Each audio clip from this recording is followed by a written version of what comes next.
समीकरण को संतुलित। तो यहाँ पर हमको क्या दिया गया है, रासायनिक अक्रिया दी गई है। तो रासायनिक अक्रिया को हम कन्वर्ट पहले करेंगे रासायनिक समीकरण में, उसके बाद में हम क्या करेंगे, इसको बैलेंस करेंगे, बराबर करेंगे। तो सबसे पहले हमारा पहला क्वेश्चन है, तनु सल्फ्यूरिक अम्ल जिंक से अक्रिया करता है तो क्या होता है। तो तनु सल्फ्यूरिक अम्ल यानी H2SO4, ये क्या है, ये सल्फ्यूरिक अम्ल है। वो भी क्रिया किससे कर रहा है, जिंक से, जिंक से।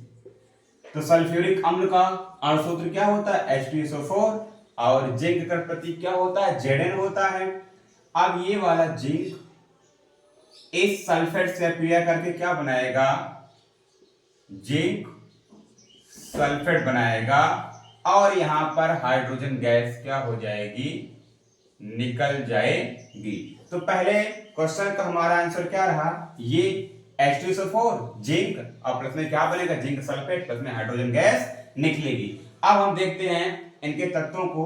तो यहां पर दो हाइड्रोजन, यहां पर दो हाइड्रोजन, सल्फर एक, सल्फर एक, ऑक्सीजन 4, ऑक्सीजन 4, जिंक एक, जिंक एक।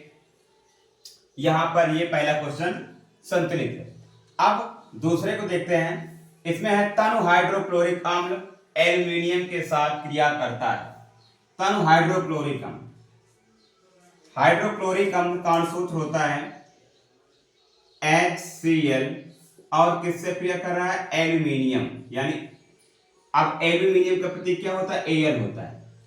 अब यहां पर इसका रिएक्शन कैसे होगा देखते हैं। यहां पर एल्यूमिनियम की संयोजकता कितनी होती है, एल्यूमिनियम की संयोजकता होती है +3। तो अगर एल्यूमिनियम की संयोजकता +3 है, तो इसका मतलब है अगर कोई भी ऋणावेशित तत्व अगर एल्यूमिनियम से जुड़ेगा तो उसकी संयोजकता 3 होनी चाहिए। तो यहां पर क्लोरीन कितना है, -1 है, तो यहां पर क्लोरीन को कितना होना पड़ेगा, 3 होना पड़ेगा, तभी जाके एल्यूमिनियम से जुड़ेगा।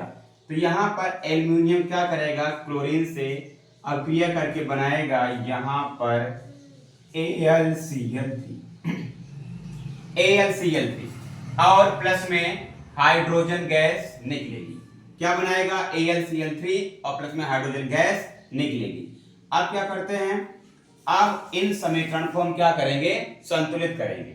यहां पर 3 क्लोरीन है, यहां पर 1 क्लोरीन है, तो इसको 3 बनाने के लिए क्या करते हैं, हम 3 से मल्टीप्लाई करेंगे। तो यहां पर देख पा रहे हैं क्लोरीन हमारा संतुलित हो गया, 3 क्लोरीन इधर, 3 क्लोरीन इधर। लेकिन असंतुलित क्या है, यहां पर 3 हाइड्रोजन, यहां पर 2 हाइड्रोजन। तो यहां पर हमको संतुलित हाइड्रोजन को करने के लिए फिर हमको यहां पर मोल लेने पड़ेंगे।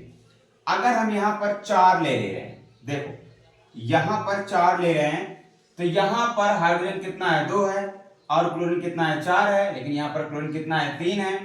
तो यहां पर हम कितना मोल लें कि सभी हमारे संतुलित हो जाएं, तो यहां पर हम 6 मोल लेंगे। जब 6 मोल हमने यहां पर लिया तो हमारे पास यहां पर 6 क्लोरीन और 6 हाइड्रोजन हो गए। तो सबसे पहले हम बराबर करेंगे हाइड्रोजन को। तो यहां पर अगर हम 3 लगा देते हैं, 3 दूनी 6, और यहां पर भी 6, यानी 6 हाइड्रोजन, 6 हाइड्रोजन। उसके बाद में यहां पर है 6 क्लोरीन, यहां पर कितना क्लोरीन है, 3। तो 3 को हमको 6 बनाने के लिए क्या करना पड़ेगा, 2 से मल्टीप्लाई। तो 2 तिहाई 6, 6 क्लोरीन 6 हाइड्रोजन, 6 क्लोरीन 6 हाइड्रोजन, यहां पर कंप्लीट। लेकिन अब देखते हैं कि यहां पर एल्यूमिनियम 2 हो जा रहा, और यहां पर एल्यूमिनियम कितना है, 1 है। तो इसको 2 करने के लिए हम क्या करेंगे, यहां पर भी 2 से मल्टीप्लाई कर देंगे। अब हम देखते हैं एक बार फिर से, 6 hydrogen, 6 hydrogen, 6 chlorine, 6 chlorine, 2 aluminium, 2 aluminium, यानी हमारा समीकरण कैसा हुआ, ये संतुलित हुआ। अगला हमारा सोडियम ऑक्साइड, सोडियम ऑक्साइड। तो सोडियम ऑक्साइड का सूत्र होता है Na2O, यह है सोडियम, यह है ऑक्साइड। जब कभी ऑक्सीजन किसी के साथ जुड़ी हुई होती है, यानी संयुक्त अवस्था में होती है, तो उस समय उसको ऑक्सीजन नहीं कहते, उसको कहते हैं ऑक्साइड। तो यहां पर सोडियम ऑक्साइड को जल में घोला जाता है, तो सोडियम ऑक्साइड को हम क्या करेंगे, जल में घोलेंगे। जल का प्रतीक क्या होता है, H2O, H2O। तो यहां पर बनेगा क्या, यहाँ पर देखते हैं, यहाँ पर NaONA। अब यहाँ पर H2O है, तो ये ऑक्सीजन इस हाइड्रोजन से क्रिया करेगी और बनाएगी क्या, NaOH। अब ये जुड़ गया, इससे क्या बनाया, NaOH। अब यहाँ का Na बचा और ये Na करेगा OH से क्रिया, फिर बनाएगा हमारे पास क्या, NaOH। तो इस प्रकार हमको एक और दो अणु मिल रहे हैं, तो इसको डायरेक्ट लिख सकते हैं हम 2NaOH। अब हम क्या करेंगे, इस रासायनिक समीकरण को संतुलित करेंगे। तो देखेंगे यहाँ पर दो सोडियम एक और दो ऑक्सीजन और हाइड्रोजन 1 2, यानी यहाँ पर भी हाइड्रोजन 2। तो